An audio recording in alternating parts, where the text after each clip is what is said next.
Jesucristo, reinas con poder. Hola maestros bíblicos, Dios le bendiga. Le habla su pastor Gerson Cedeño. Hoy vamos a estar estudiando el estudio número 2 de la serie Acercándonos a Jesús. Y este estudio está basado en el Evangelio según San Lucas, capítulo 2, versículos del 1 al 38, donde se nos narra el nacimiento de Jesús. El objetivo es presentar a Cristo como el Mesías prometido en el Antiguo Testamento y cuya misión sería la salvación de la humanidad. Las doctrinas que vamos a estudiar son las siguientes. En primer lugar, vamos a estudiar la humillación de Cristo. Cristo, siendo Dios y teniendo todas sus características y perfecciones, aún así decidió venir a la tierra y estando como hombre, llegó a una condición muy humilde, y eso es justamente su humillación. Y también vamos a estar conversando en segundo lugar sobre la encarnación de Cristo. Nuevamente, esto es que Cristo, siendo Dios, se hizo hombre, 100% hombre, ¿ok? Por la acción del Espíritu Santo y por el poder del Altísimo, para mostrar la gracia de Dios para los seres humanos y proveerles un medio de salvación. La tercera doctrina que vamos a estar más o menos manejando es que Dios actúa en y a través del tiempo. Dios es eterno y no está limitado entonces por el tiempo. Su existencia está enmarcada en un eterno presente, por lo cual el presente, pasado y futuro, pues están claramente en su mente sin ningún esfuerzo. Ese Dios, aún así, actúa a través del tiempo por amor a nosotros los seres humanos, que sí estamos limitados por el tiempo, y en los diversos marcos históricos va cumpliendo su voluntad y aplicando su plan salvífero para la historia humana. En tercer lugar, vamos a estar conversando también que Jesús es el Mesías profetizado. Para que Jesús fuera considerado como el Mesías, debía cumplir todas las promesas que con respecto al Mesías se hacían en el Antiguo Testamento. Además, vamos a estar estudiando que Jesús es el Salvador. Desde Adán y Eva, todos los descendientes somos esclavos del pecado y condenados a la muerte, que es una separación eterna de Dios. Pero Dios nos amó tanto que envía a Jesús a tomar el papel del ser humano, muriendo por él y dándole un medio de salvación. Y por último lugar, vamos a hablar un poco también de la humanidad de Cristo. Jesús no solamente era Dios, 100% Dios, sino que al encarnarse se vuelve 100% hombre. Esto era una condición necesaria para compensar también la justicia de Dios. Jesús, como Dios, era imposible morir.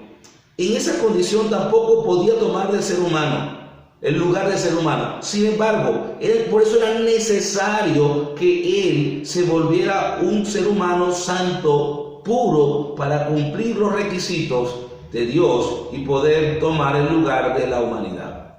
Comenzamos entonces.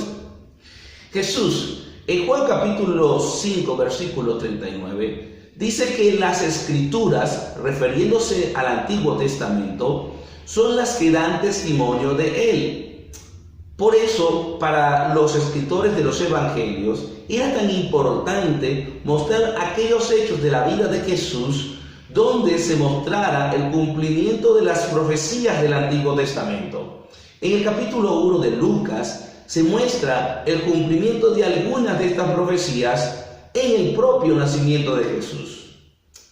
Vamos a comenzar. Lo primero que vamos a decir es que el Mesías debía nacer en Belén. Eso sale en Miqueas 5, 1 y 3, y sale también en Mateos 2, del 5 al 6. Y es interesante que el versículo 1 y 3 enmarca el nacimiento de Jesús en un tiempo histórico, y establece allí que su nacimiento fue en Belén, pero ese nacimiento se da porque en ese momento estaba gobernando el Imperio Romano Augusto César, que fue el primer gran emperador. Augusto César fue el que creó el Imperio Romano. Antes de Augusto existía, la nación romana se estaba gobernada por un sistema republicano. Pero una vez que César se fortalece en el poder a través de la guerra y a través de matar a unas cuantas personas por allí, entonces él establece, dice, bueno, ahora yo soy el emperador, aquí más nadie manda, aquí mando soy yo, y estableció el culto al emperador. Bueno, ese mismo Augusto César nombra como gobernador de Siria a Cirenio. Y Cirenio lo menciona allí la Biblia. ¿Por qué? Porque Judea en ese momento también estaba anexada a Siria. Y al estar anexada a Siria, pues eran gobernados por este hombre. Y una de sus responsabilidades establecidas por César fue hacer censos que le permitiera tener el control, un mejor control político, un mejor control militar y tributario de la zona que él estaba gobernando. Y es así donde se hacen varios censos. Y dentro de esos censos, Lucas escribe uno de ellos. Y en el marco de esto, José y María, que no estaban en Belén, Dios provee este medio ahora para que ellos puedan ir a Belén y cumplir las profecías mesiánicas. Así que vemos a Dios actuando en el tiempo, a través del tiempo y cumpliendo su voluntad soberana, aún a través de los hechos históricos.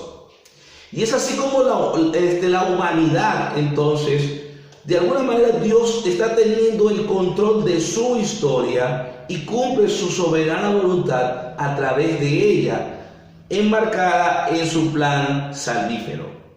Lo segundo que vamos a estar hablando es que el Mesías debía ser descendiente de David. Y en el versículo 4 dice allí que José era de la casa y familia de David. Jesús debía, según la profecía, ser descendiente de David, según Isaías capítulo 11, versículo 1 al 2, y segundo de Samuel 7, versículo 12. Y en Mateo capítulo 1, versículo 16, después de nombrar toda la ascendencia de Jesús, llega a José casado con María.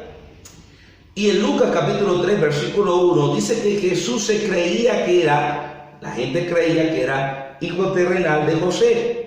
Y dése cuenta, esto está muy interesante, que se creía, dejando a entrever que muy posiblemente la gente creía, pero por supuesto, como nosotros examinamos la Biblia, no lo era.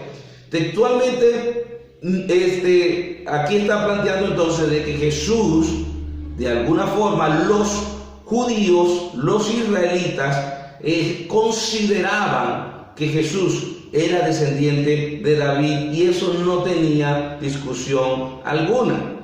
Lo tercero que vamos a estar viendo era que el Mesías debía ser descendiente de una mujer virgen, ¿sí? Y esto aparece en Génesis capítulo 3, versículo 15 e Isaías capítulo 7, versículo 14. Y el versículo 5 de Lucas dice allí que María estaba encinta. Estaba embarazada. ¿Encinta de quién? Pues el mismo Lucas explica en el versículo 30 al 35. El niño nacería de la mujer por acción sobrenatural del Espíritu Santo. El nacimiento virginal de Jesús es lo que en Génesis capítulo 3, versículo 15 establece como simiente de la mujer. No podía descender del hombre, tenía que descender de una mujer virgen. Y aquí mismo, en el momento propio en que el hombre peca y Dios comienza a dar sus castigos al hombre, a la mujer, a la serpiente, en ese mismo instante manifiesta su gracia diciendo que de la simiente de la mujer iba a salir alguien que iba a vencer a Satanás. Y esto está profetizándose justamente en el mismo momento en que el hombre cae en pecado. Así que qué hermoso, ¿no? Qué hermoso entender que Dios puede hacer esto con nosotros. Pero en el mismo Génesis capítulo 3 también dice, y él te herirá en la cabeza y tú le herirás en el calcañar. Lo cual está planteando que sí, el que vendría de la mujer, el Mesías, iba a vencer a Satanás dándole en la cabeza, pero esto iba a ocurrir a través de mucho sufrimiento. Diciendo entonces ya de antemano que cuál era la misión del Mesías, que tendría que ser una misión de un Mesías, pero un Mesías sufrido. Y entonces, al Jesús nacer directo de una virgen, cumple también con esta profecía. ¿Qué otra profecía plantea aquí el pasaje? El Mesías debía ser la encarnación de Dios. No podía ser un ángel, no podía ser un ser sobrenatural, teniendo en cuenta aquí los seres humanos. Tenía que ser mucho más que eso, tenía que ser Dios mismo. En Isaías 7:14 plantea entonces que esta encarnación se va a manifestar con un nacimiento ahora humilde de Jesús. El versículo 6 y 7 así lo plantea. Estando allí, se cumplieron los días de su alumbramiento, y dio a luz a su primogénito, y lo envolvieron entre pañales y lo acostaron en un pesebre, pues no había para ellos lugar en el mesón. La encarnación de Cristo tiene ahora como fin en sí mismo que Dios está con nosotros. No solamente ahora de una manera porque Dios está presente en todo sitio, porque Él es omnipresente, sino que ahora al hacerse humano es Dios caminando entre los hombres, es Dios entendiendo su naturaleza, Dios con nosotros. Y el fin de que Dios esté con nosotros lo explica claramente Romanos capítulo 5, versículos del 2 al 21, donde señala que por un hombre, Adán, entró el pecado al mundo, y por medio de un hombre, Jesús, llegaría la gracia y la justificación. Ese era el propósito de la encarnación de Cristo.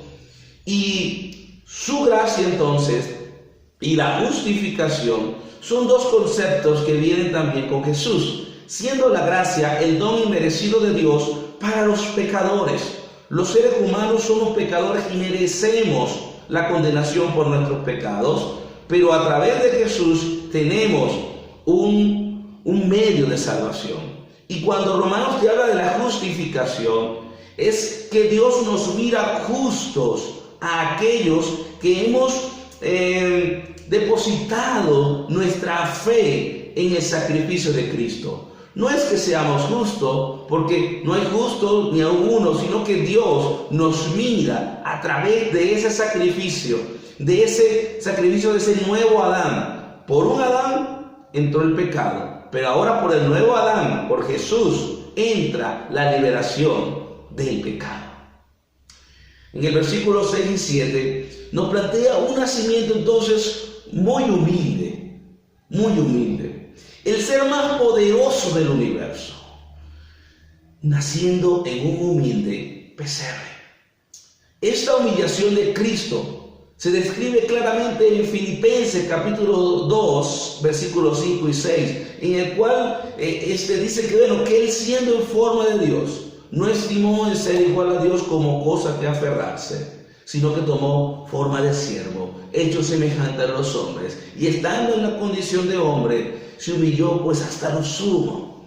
Y esto es un ejemplo para sus seguidores, que Dios no tuvo en cuenta ser Dios, sino que nació entonces en un humilde pesebre, y eso nos enseña a nosotros a ser también humildes. Porque si Él, que fue Dios, lo hizo, nosotros también tenemos que seguir su ejemplo. Y en el versículo del 8 al 15 dice que fueron los ángeles que anunciaron ahora el nacimiento del Mesías. Y me gustaría que nosotros pudiéramos de repente revisar qué es lo que los ángeles, y ustedes como maestros bíblicos, revise el mensaje de los ángeles. Ellos están predicando ahora o proclamando a que ese niño nacido en el pesebre será el Salvador, Cristo, o sea, el Mesías, el Señor.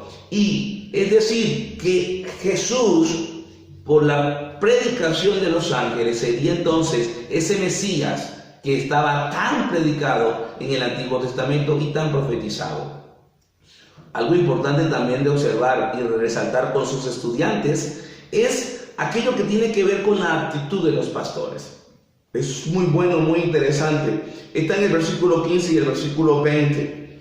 Los pastores hicieron tres cosas que usted puede enseñarle a sus estudiantes. Lo primero, ellos escucharon el mensaje y decidieron ir y ver al Salvador.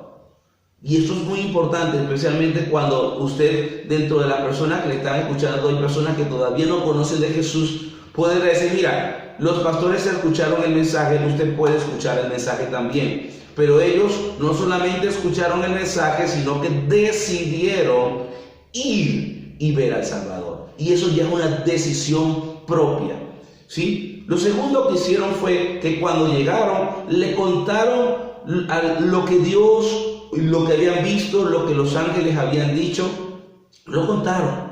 Y esto es un ejemplo para aquellos que de alguna manera pues ya tenemos a Jesús en el corazón, ya estamos con el Mesías, tener la oportunidad de conversar con otras personas y decirles a otra persona que hemos conocido al Mesías y que ahora ellos pueden tener la oportunidad también de conocerles.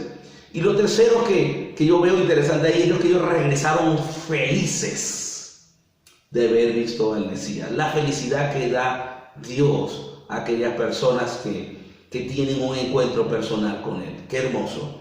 Verdades para predicar. La primera verdad para predicar es la siguiente. Jesús nos da un ejemplo entonces de humildad. Al ser Dios, toma forma de hombre, estando en la condición de hombre, nace en un humilde pesebre, siendo reconocido solo por humildes pescadores. Esto nos debe mover a nosotros a vivir vidas más humildes.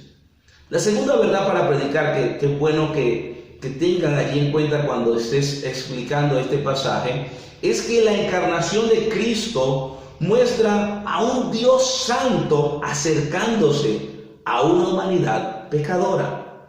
Y esto muestra así su amor e interés por ellos. Podemos hacer un llamado entonces a que la gente pueda creer en su amor y depositar en Él su confianza, porque Él nos cuida, porque Él está cerca de nosotros, Él es Dios con nosotros, Él está caminando con nosotros. La tercera verdad para predicar es que entender que Dios actúa en el tiempo nos permite amarle como Dios, que tiene cuidado de sus criaturas, nos permite confiar en Él, porque Él tiene entonces el control de todas las cosas que pasan alrededor de nosotros. Nada escapa a su voluntad y que Él utiliza todas las cosas que pasan alrededor nuestro para bien. La cuarta verdad para predicar es que Jesús cumpla todas las profecías dadas en el Antiguo Testamento, nos garantiza su divinidad y además nos da la idea de un Dios ordenado que cumplirá su voluntad asegurando nuestra salvación. Tu salvación, le puedes decir a las personas, está garantizada porque Cristo la compró en la cruz del Calvario. Y quinto, también podemos decir que podemos entonces presentar a Jesús como Salvador para aquellos que todavía no le conocen, que puedan depositar su fe en Él. La sexta verdad para predicar es que aquellos que creen en Jesús ahora tienen el poder de ser hechos hijos de Dios, tienen un nuevo nacimiento. Se puede hacer entonces la invitación a entregar la vida a Jesús y tener un nuevo nacimiento. Y por último, que vamos a tomar en cuenta es que la humanidad de Cristo nos motiva a confiar en Él, pues Él mismo, al ser hombre, estuvo sujeto a limitaciones que implica ser hombre. Y Él puede entender entonces cada una de nuestras pruebas, cada una de nuestras tentaciones, y Él puede entonces fortalecernos en el momento de la dificultad o de la tribulación. Espero que les vaya muy bien a ustedes en este tiempo de enseñar la palabra de Dios. Nos vemos en el siguiente estudio. Dios me les bendiga. Dios de lo imposible.